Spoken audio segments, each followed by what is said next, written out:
Sachez que je n'ai plus aucun contrôle sur ce décor. D'ailleurs, bravo à ceux qui ont vu ce que ma copine avait rajouté la dernière fois. Salut les cinéphiles de l'extrême et bienvenue pour cette nouvelle critique à l'arrache où je vais vous parler de la saison 3 de The Boys, une série de super-héros qui est toujours aussi agréable à voir, contrairement à Miss Marvel par exemple, c'était de la merde. Oui, ça par exemple, je vous ai pas fait de vidéo dessus parce que j'ai regardé que le premier épisode et j'ai dit bah va niquer ta mère. Parce qu'avant ça j'ai vu Alerte Rouge, donc tu remplaces des Chinois traditionnalistes par des paquis musulmans et t'as le même résultat. Bref, parlons de The Boys saison 3 qui est clairement la synthèse du mandat Trump en fait. C'est-à-dire que là on a tout ce qui a fait le mandat Trump. Le racisme, le fait de dire les médias vous mentent, alors que le mec a passé son temps à raconter des conneries, avec derrière les mecs qui sont chargés de sa communication en train de se dire mais qu'est-ce qu'il raconte? Et ça on le voit dans The Boys quand on a Homelander qui raconte des conneries monumentales au micro et qu'à l'arrière il y a des gens qui se regardent en mode mais quoi? Pourquoi? C'est du même niveau que la vidéo où Trump est en train de t'expliquer qu'il faut t'injecter du gel hydroalcoolique parce que bah oui, ça tue les bactéries ou les virus. Je vois que le désinfectant l'assomme en 1 minute. Est-ce qu'il y a un moyen de faire quelque chose comme ça avec une injection à l'intérieur? Frémissement dans la salle et réactions horrifiées de plusieurs experts. Et cette saison 3, je trouve qu'elle est encore plus intéressante que les 2 premières saisons concernant le regard sur la société américaine. Parce qu'on l'avait déjà dans la première saison et la deuxième saison, mais alors là, on est vraiment à fond. Et je suis pressé de voir la saison 3 pour qu'on nous explique que l'avortement maintenant, c'est interdit. Pas dans tous les états, heureusement. Et donc j'ai beaucoup aimé que The Boys, encore une fois, nous fait un constat des dérives de l'Amérique.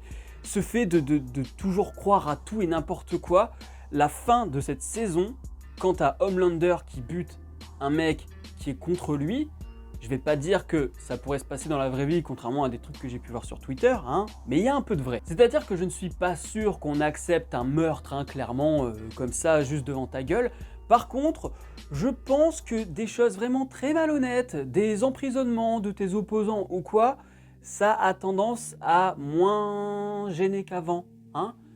Quand tu vois que nous aussi, on a 89 fils de pute à l'Assemblée nationale, on dit non aux nazis chez Vote, mais on dit oui à l'Assemblée nationale. Donc oui, ça reflète assez bien cette montée des extrêmes dans ce qu'on peut appeler normalement des démocraties, et donc ben oui, je la trouve pertinente là-dessus. Alors après, ça y va parfois avec des gros sabots, mais je trouve vraiment que le rapport qu'on peut avoir entre Trump et Homelander, il est assez significatif, et je crois que j'en avais déjà parlé aussi dans la saison 2, où je disais qu'il y avait des personnages qui rappelaient notamment des gens qui se sont présentés et qui étaient maire de New York ou quelque chose comme ça.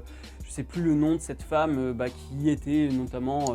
on lui a reproché parce que bah, tu comprends, c'est une latino, machin. Donc voilà, il y avait des racistes qui se prenaient, qui lui en mettaient plein la gueule par rapport à ça. Et il y avait un personnage dans The Boys qui se rapprochait de cet esprit-là. Bon, finalement, ce personnage, bah, il est peut-être pas si blanc que ça, hein. Et je parle pas de la couleur de peau, hein. Et ça, c'est peut-être un reproche que je peux faire, mais vraiment léger, c'est que il y a une ou deux trames narratives qui sont en parallèle de la trame principale et qui semblent être en suspens. Il va falloir encore attendre la saison 4, ou alors ça se trouve ça va passer au placard, ça va pas être développé, je ne sais pas. Mais c'est peut-être un petit reproche que je peux avoir, c'est qu'il se passe peut-être beaucoup trop de choses en même temps, et donc on aurait peut-être pu synthétiser et éviter d'aller dans tous les sens. Mais au-delà de ça, bah, j'ai pas grand chose à lui reprocher. Je peux peut-être lui reprocher aussi, par exemple, et ça c'est un problème qu'on a depuis la saison 1, mais je trouve que la violence, soit elle est là pour être drôle, soit elle est trash, gore, mais jamais viscérale. C'est-à-dire que j'ai vu des choses moins trash chez Gaspard Noé et pourtant ça m'a foutu vraiment mal à l'aise. Et je pense que c'est un gros problème de cette série. Parce qu'en tant que spectateur, nous devrions être choqués. C'est vraiment un choc de voir tant de violence. Sauf que finalement, et c'est là que c'est un gros problème, bah on est plutôt du point de vue du psychopathe. C'est une banalité finalement de buter des gens de manière aussi trash. Évidemment, hein, chacun sa morale, hein, c'est une affaire de morale. Là pour le coup, bah, ça se trouve que toi t'as kiffé et t'es d'accord avec le principe. Mais je trouve que la caméra ne pose pas assez son regard sur la violence et sur la problématique de qu'est-ce qu'un héros qui déconne. Alors que c'est le propos même depuis la première saison. Certes, le scénario te dit ils font vraiment de la merde, les images te disent ils font vraiment de la merde, Mais toi, en tant que spectateur, tu ne ressens pas cette violence. Tu ne ressens pas ce truc où tu te dis « je ne veux pas m'identifier à ce gars. Je ne veux pas voir ça. » Limite, t'en redemandes. Parce que justement, on est du point de vue du psychopathe, et le psychopathe, lui, à partir du moment où il tue, il prend du plaisir, donc il continue. Et donc toi, en tant que spectateur, t'es pas censé du tout être dans cette mouvance. T'es censé vouloir autre chose que ça. Et même nos héros, qui sont quand même des anti-héros, eh bien, ils sont un peu moins violents, mais depuis la première saison, on nous habitue aussi à cette violence. C'est-à-dire que j'ai l'impression qu'on remet de moins en moins en question les actes de nos héros. Alors, on remet en question ceux de Butcher, mais j'ai l'impression quand même que c'est beaucoup plus souvent pour dire « Ah mais tu comprends, il a une enfance difficile », que pour nous dire « Ouais mais le gars, il a pas la lumière à tous les étages ». En soi, c'est pas tant le discours qui me gêne, mais c'est plutôt le fait que ça ne laisse pas place au débat. Oui, il y a des retournements de situation, tout n'est pas blanc, tout n'est pas noir. Il y a à un moment un mec qui va faire alliance avec un autre et vice-versa. Mais je trouve que on pose beaucoup moins les questions de la place du super-héros et de ce qu'il doit incarner. Où sont ses limites? Il aurait peut-être été judicieux de poser la question de qu'est-ce qui différencie Butcher de Homelander. Surtout maintenant qu'il prend un produit qui est temporaire, mais qui lui confère des pouvoirs qui sont similaires à ceux de Homelander. Et qui du coup lui donne aussi des limites qui sont les mêmes que l'autre. Et qui finalement fait autant de merde que l'autre en fait. Donc, je trouve que c'est dommage de ne pas plus poser la question. Certes, ça te la met en suspens la question, moi je me la pose quand je vois ça. Mais je trouve que les personnages à côté n'y vont pas assez, ne sont pas assez directs sur cette question-là. Jamais ils vont la poser frontalement à Butcher en disant « Mais tu te rends pas compte que t'es pareil qu'eux maintenant qu'est-ce qui fait la limite entre nous et eux ?» On l'a toujours posé finalement, mais je trouve que dans cette saison, là où c'est vraiment le moment fatidique où la poser, parce qu'il a les mêmes pouvoirs, je trouve qu'on ne le fait pas assez bien. Mais encore une fois, je chipote, parce que j'ai adoré cette saison. Parce que d'un autre côté, quand ça c'est pas abordé, il y a des choses que je trouve plus intelligentes. Par exemple, on a des personnages qui ressemblent à des personnages de chez Marvel, qui sont mieux abordés. Je prends l'exemple de Soldier Boy, où clairement, lui, c'est un Winter Soldier. C'est un Winter Soldier réussi. C'est-à-dire que... Alors, je prends pas Winter Soldier comics, je prends Winter Soldier MCU, bien évidemment. Mais le Winter Soldier du MCU, ok, un coup il est gentil, un coup il est méchant, machin.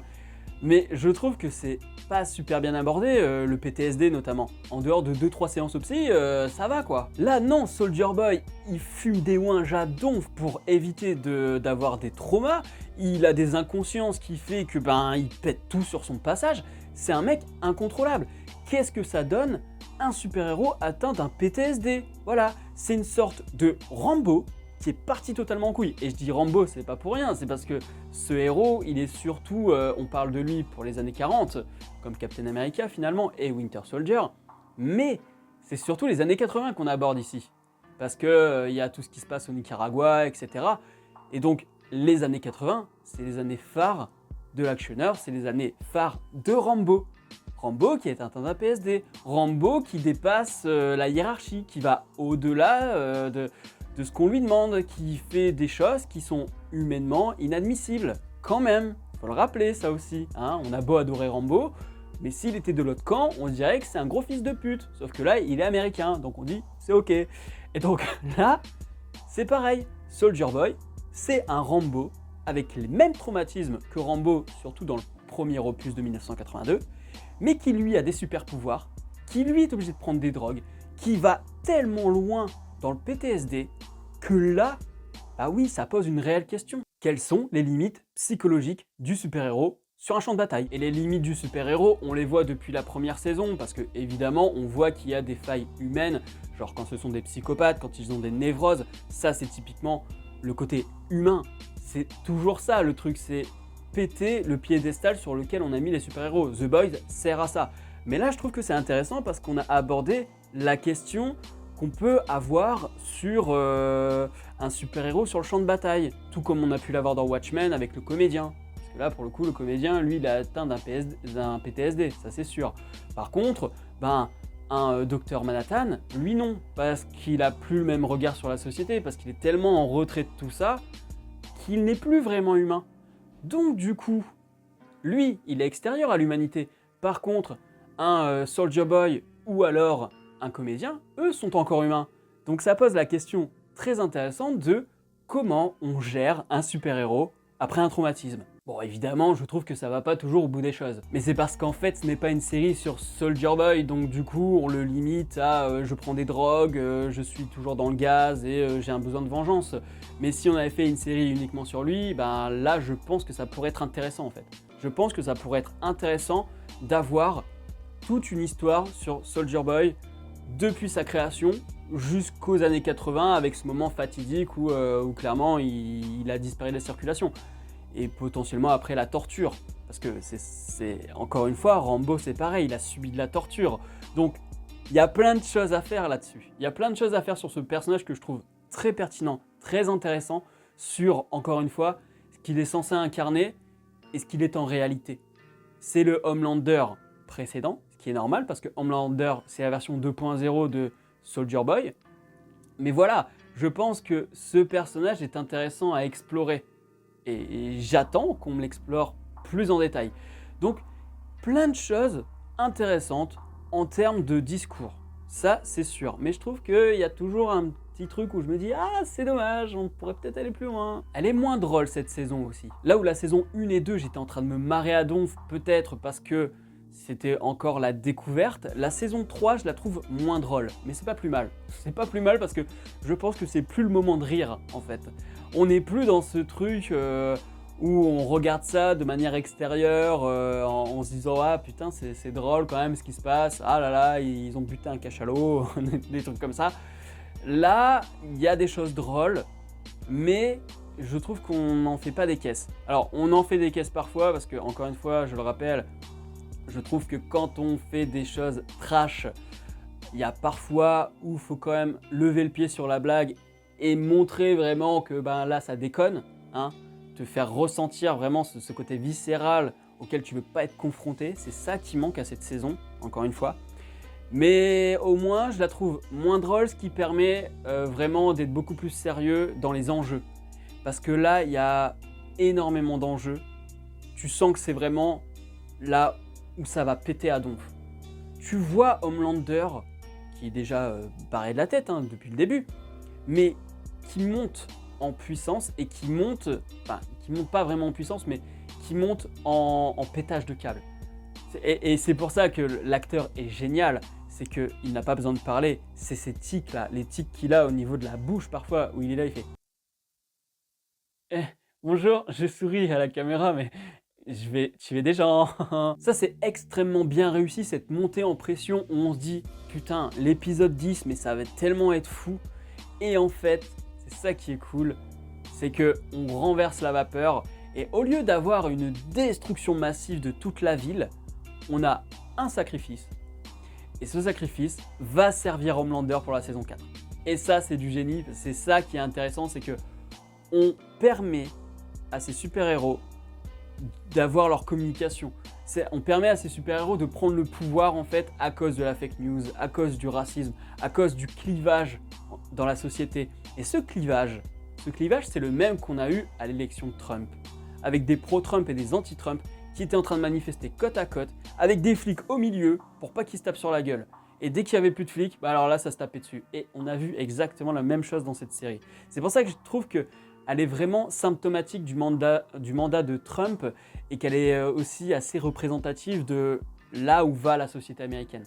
Dans les extrêmes, dans le refus d'opposition, dans la fake news. Et c'est pas les seuls, hein. Nous, on est bien partis les gars, moi je vous le dis. Là, ça va être beau ce quinquennat. Me suivez pas sur Twitter, je risque de m'énerver. Et même les autres personnages, le développement, je le trouve très pertinent. On a notamment Yugi qui, à force d'être démuni, va faire des conneries. Va faire des conneries parce qu'il se sent impuissant. Et j'aime bien parce que la notion de virilisme, elle revient souvent dans cette saison avec le super-héros des années 80 qui débarque et dit « Oh, c'est tous des tafioles ceux-là, putain, c'est tous des tapettes, y en a marre !» Et Yugi qui, lui, est quand même quelqu'un qui comprend sa copine, qui accepte qu'elle soit plus puissante que lui, qui l'accepte, mais que ça gêne en même temps. C'est-à-dire qu'il y a quand même ce truc où tu te dis, le mec, il a été élevé en disant « Ouais, c'est le mec qui doit protéger les femmes, machin. » Et donc là, ça lui trotte dans la tête. Et il faut qu'il fasse une connerie pour se rendre compte que finalement, non, c'est le virilisme, en fait, c'est peut-être des conneries. Et je trouve ça très intéressant de l'aborder sans que ce soit genre oh là là, les virilistes, c'est vraiment des vilains pas beaux. Non, là, c'est pas dit tel quel. C'est-à-dire qu'on laisse le mec faire sa connerie. On le laisse dire oui, mais faut que je te protège, machin, machin. Et qu'au bout d'un moment, il va avoir une petite révélation, il va se dire ah ouais, mais j'ai failli mourir en fait avec ces conneries. Donc, on dit pas au spectateur directement le virilisme, c'est pas bien. Ouais, girl power. On lui dit pas ça comme un Marvel à la con où t'as toutes les meufs qui rêvent, qui se font un clin d'œil. Enfin, t'as vu, hein? On est trop forte, hein. Ça, c'est le degré zéro d'écriture, évidemment. Non, The Boys, c'est une série qui est quand même en nuance. Qui est en nuance sur son discours, mais qui est pas en nuance sur la manière dont il va montrer la violence. Hein. Il y a zéro nuance là-dessus. Ça, il va à fond. Et même en termes de réalisation, ça reste classique. Je veux dire, c'est toujours fidèle à la saison 1, la saison 2. J'aime toujours le fait que quand ce sont des films qui sont tournés, eh bien, on a l'effet Zack Snyder, hein, alors que c'est Vought Studios, comme si c'était Marvel Studios, c'est la même écriture, c'est le fond rouge derrière le Vought. Et puis, on a aussi quand même cette publicité. En fait, la réalisation, elle correspond quand même à ce qu'elle veut représenter. Quand c'est un film, c'est à la manière de Zack Snyder. Après, quand c'est dans la diégèse, c'est le truc classique, c'est la réalisation classique. Et à un moment, pareil, t'as A-Team qui fait un truc qui fait « Non, la manifestation, c'est ce qu'il y a de plus important que mon shooting. » Et il y va, et puis tu dis « C'est bizarre, la réalisation, elle est pas du tout pareille. » Tu vois les plans avancés, tu fais « Tiens, c'est esthétisé, il y a du ralenti, l'image est belle, l'image est léchée. » Et avant même que la scène se termine, tu te dis « Ok, le mec est en train de faire une pub. » Et en fait, c'est intéressant parce que la mise en scène t'annonce déjà que ça va être une publicité. Donc même la réal joue avec toi. Et ça, c'est cool, c'est assez ludique en fait. Donc voilà, c'est toujours fidèle aux 2 premières saisons. Et puis moi, si j'ai une note à lui donner sur Captain Watch, c'est toujours j'adore parce que vraiment, il y a toujours de bonnes idées. Alors il y a toujours 2-3 reproches que je peux faire, mais quel pied de suivre cette série quoi. C'est une des rares séries de super-héros que je regarde actuellement où je me dis putain, c'est de la bombe. Je peux les enchaîner sans problème. Voilà, c'est à peu près tout. Si la vidéo vous a plu, n'hésitez pas à mettre un petit pouce bleu, à la partager sur les réseaux sociaux, à me dire en commentaire ce que vous avez pensé de cette saison 3. Si vous aimez The Boys, il y en a qui vont peut-être lui reprocher d'être un peu trash, il y en a qui vont peut-être lui reprocher de ne pas être du MCU, hein. Les fans du MCU. Abonnez-vous à la chaîne si ce n'est pas encore fait, et n'oubliez pas d'actionner la cloche pour être alerté des prochaines vidéos. Quant à moi, je vous dis à la prochaine sur la toile. Salut!